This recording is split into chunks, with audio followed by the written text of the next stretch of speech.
Chaque année, des millions de personnes prennent des bonnes résolutions et pourtant, rien qu'à la fin du mois de janvier, au moins la moitié ont déjà abandonné. Et en fait, c'est vraiment désastreux si en particulier tu es entrepreneur, que tu te fixes des objectifs et que tu commences plein de choses et tu finis rien.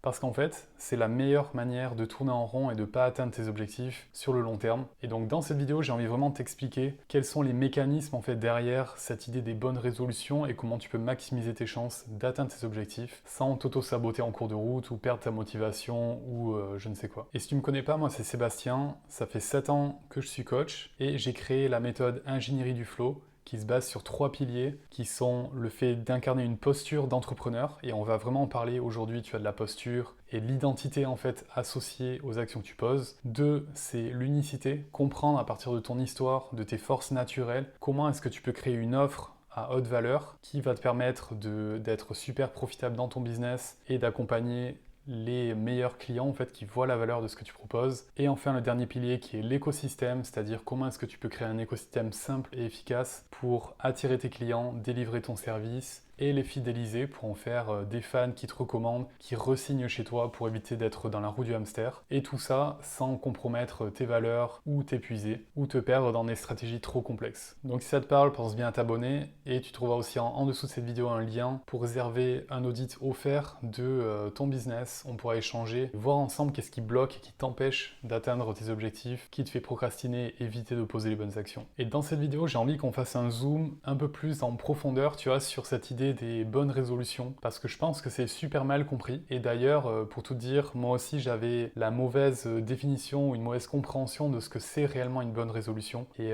concrètement, si tu es comme moi, peut-être que tu te dis que derrière l'idée de résolution, il y a l'idée de détermination en fait pour atteindre ses objectifs. Mais en fait, c'est un peu plus nuancé que ça. Petit contexte historique, à l'origine en fait, résolution, ça vient du latin resolvere. Et donc tu vois, mes petits cours de troisième ont fait la diff au final, ça sert aujourd'hui. Mais concrètement, resolvere, ça veut dire dénouer ou dissoudre une tension. Et quand tu le regardes sous ce spectre-là, je trouve que c'est super intéressant parce que les bonnes résolutions, elles viennent ou on les détermine parce que à la base, on ressent comme une tension interne, comme de la frustration ou un manque de satisfaction par rapport à où on en est aujourd'hui, par rapport à où est-ce qu'on voudrait être. Et ça, je trouve c'est super puissant de le comprendre de cette façon parce qu'en fait, du coup, tu peux comprendre que la détermination, c'est qu'une conséquence de cette tension qu'on a envie de dissoudre ou de dénouer en fait. Et c'est là qu'est le principal problème des personnes qui ne tiennent pas leurs bonnes résolutions, c'est qu'elles sont pas conscientes de ce qui crée en fait à la base cette tension interne. Et il peut y avoir deux grandes catégories. Il y a d'un côté les tensions externes en fait, qui sont les injonctions que tu reçois de ta famille, de la société. C'est tous les trucs où tu te dis que tu devrais peut-être faire de la méditation ou mieux manger, faire du sport, parce que c'est valorisé par la société et ça te permet en fait d'être plus accepté, d'être plus aimé par les autres. Et donc en fait tu vois que c'est vraiment des raisons qui sont externes à toi. C'est une façon en fait de t'adapter, de survivre et d'exister en société. Et donc tu vois bien le problème, c'est que si tu fais des choses pour plaire aux autres, ça va peut-être te motiver à un moment, mais c'est pas vraiment ce qui t'anime en tant que personne de manière profonde. Et donc il y a de grandes chances que tu lâches en fait ces bonnes résolutions parce qu'en fait c'est encore une fois pas tes motivation intrinsèque. Et donc à l'inverse, c'est quoi une motivation intrinsèque? C'est quand tu sais ce qui est bon pour toi, tu sais qui tu as envie de devenir, tu sais la vie à laquelle tu aspires, c'est clair pour toi, tu sais dans quelle direction tu vas. Et donc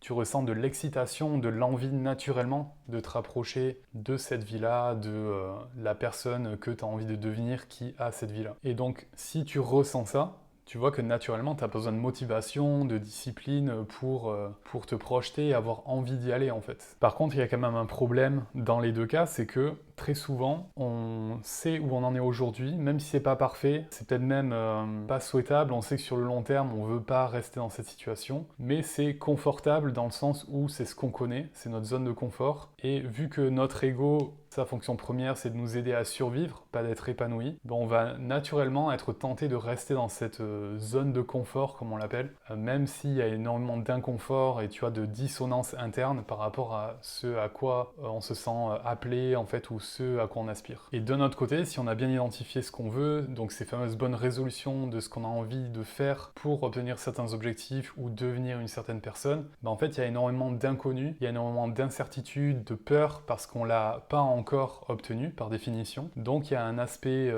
nouveauté qui crée en fait de l'inconfort, de l'agitation. Et donc même s'il y a c'est mixé avec de l'excitation et de l'inspiration de devenir cette personne-là ou d'atteindre ces objectifs-là, ben, très souvent en fait c'est la peur qui va prendre le dessus et qui va nous faire rester dans l'inaction, dans l'évitement de ce qui est important pour nous. Et ça d'ailleurs, si ça t'intéresse de développer plus ce sujet, j'ai fait une vidéo sur ma chaîne qui est une des premières où je t'explique pourquoi on procrastine, et ça c'est une des raisons fondamentales que tu as besoin en fait de comprendre et de travailler si tu veux te détacher en fait de l'inaction. Donc maintenant, pour revenir à cette fameuse tension qu'on ressent qui nous amène à prendre de bonnes résolutions, tu vois, c'est ça je pense le meilleur travail de développement personnel que tu puisses faire, en particulier en tant qu'entrepreneur, si tu as de grandes ambitions, tu vas atteindre des objectifs, c'est de comprendre spécifiquement quelles sont les tensions que tu ressens. Tu vois, et si moi je suis honnête avec moi-même, au démarrage, j'avais énormément de peur de me mettre en avant, de proposer mes services, de communiquer sur les réseaux sociaux, d'aller engager des conversations avec de nouvelles personnes. Et ça, en fait, même si je savais au fond de moi que c'est ça que je dois faire, ben, je le faisais pas, j'étais trop dans mes peurs, dans l'évitement de ça. Et jusqu'au moment où c'est devenu trop insupportable à tolérer, c'est là que je me suis mis en action.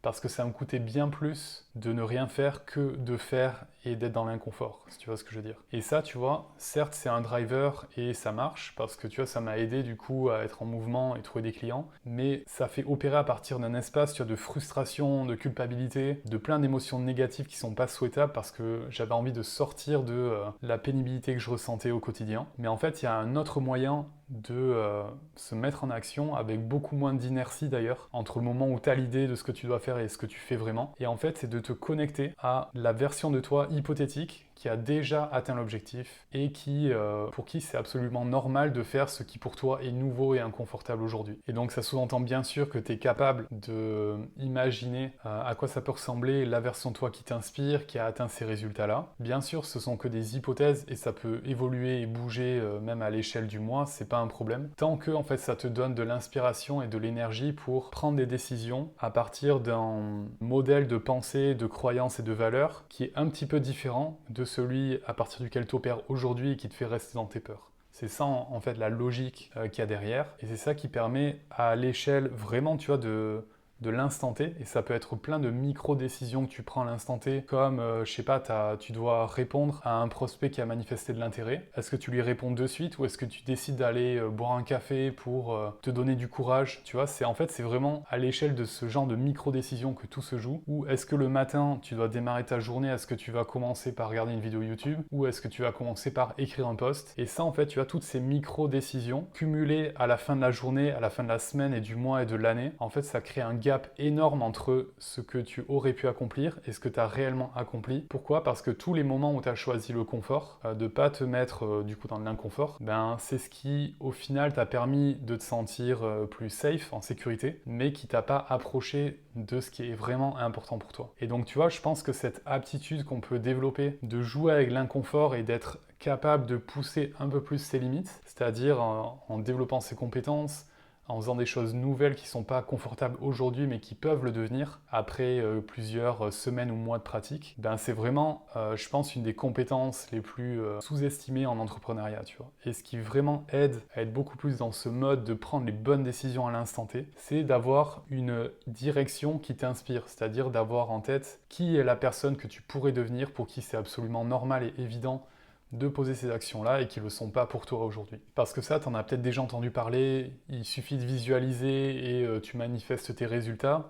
Oui, c'est un début peut-être pour te projeter sur ce que tu as envie de matérialiser, parce que ça te donne de l'énergie, de l'inspiration, de l'excitation même de passer à l'action. Mais si tu en restes qu'à ce stade-là, en fait, les choses ne vont pas se faire toutes seules. C'est parce que tu passes à l'action et que tu deviens quelqu'un d'autre à travers les répétitions que tu fais, que tu finis par devenir cette personne qui a ces résultats-là. Mais c'est pas seulement, tu vois, en restant dans le stade de visualiser ou de s'aligner émotionnellement avec l'objectif que ça se fait tout seul, tu vois. Et je le dis parce que je sais que c'est quelque chose qui est tentant de se réfugier un peu dans la spiritualité au sens large, en fait, pour éviter l'inconfort de l'action et de ce qui est nouveau et de peut-être qu'on n'a jamais fait jusqu'à aujourd'hui, mais qui est fondamental pour avoir des résultats différents de ce qu'on a aujourd'hui. Et d'ailleurs, je ne te demande pas de me croire sur parole, mais il y a un livre qui est super connu et que si tu n'as pas lu, je t'invite vraiment à lire. Je lis pas des tonnes de livres, mais celui-là, j'ai pris le temps de le lire parce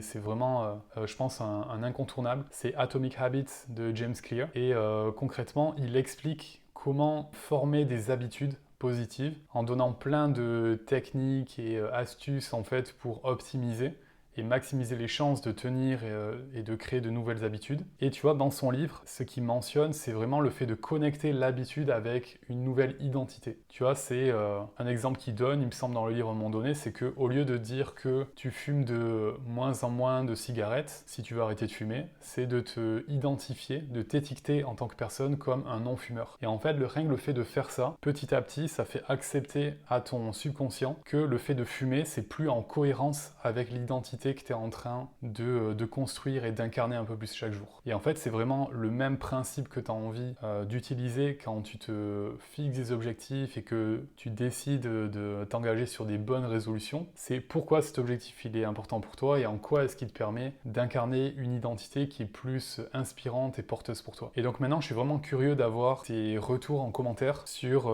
peut-être les déclics que tu as eu à travers cette vidéo et si tu es ok de me partager quelles sont tes bonnes résolutions, comment ça se passe pour toi et comment est-ce que tu comptes t'y prendre pour rendre inévitable l'atteinte de tes objectifs. Je suis vraiment curieux de te lire parce qu'il y a peut-être d'autres approches, d'autres techniques que tu as et qui tu as envie de partager. Moi, ça m'intéresse aussi. J'apprends toujours dans tous les cas. Et autre chose, si jamais tu sens que là, on a mis le doigt sur le truc qui te bloque, c'est-à-dire que sur le papier, tu sais exactement tout ce que tu as à faire, mais que tu restes bloqué dans l'inaction parce que tu as des peurs, des doutes, etc. Et que tu as vraiment envie que, enfin, ça change, que tu en as assez, en fait, et tu as vraiment envie, tu as de passer à autre chose et d'être plus quelqu'un qui est dans le mouvement, dans l'action. Et je te dis pas de te faire violence et d'y aller dans la douleur, mais au contraire de passer à l'action, d'accepter l'inconfort, de trouver des manières stimulantes pour toi de pratiquer et développer tes compétences et ton expertise pour que à un moment donné ça devienne totalement fluide et d'où l'intérêt tu vois de ma méthode ingénierie du flow. La finalité c'est d'être dans le flow, c'est que ces actions-là c'est tellement évident pour toi de les poser parce que tu vois les retombées que ça peut t'apporter, ça te permet d'être en cohérence avec qui tu veux être en tant que coach, entrepreneur, en tant que personne, et que en fait de ne pas faire ces actions, ça te coûte plus que de les faire, parce que c'est devenu tellement évident pour toi que c'est la voie à suivre. Et donc si ça t'intéresse de creuser tout ça, d'aller plus loin en fait sur ce qui te bloque à l'instant T, pour enfin avoir les résultats que tu veux, tu retrouveras, comme je te le disais en début de vidéo, un lien en description pour qu'on puisse échanger. C'est un rendez-vous offert de 30 minutes pour mettre le doigt sur vraiment ce qui te bloque aujourd'hui, que ce soit en termes de mindset, en termes de stratégie, en termes d'écosystème que tu as envie de te créer. Et donc, si ça te parle, je te retrouve de l'autre côté. Et en attendant, je te remercie d'avoir regardé cette vidéo. Abonne-toi si ça te parle et je te dis à très vite pour la prochaine. Salut, ciao!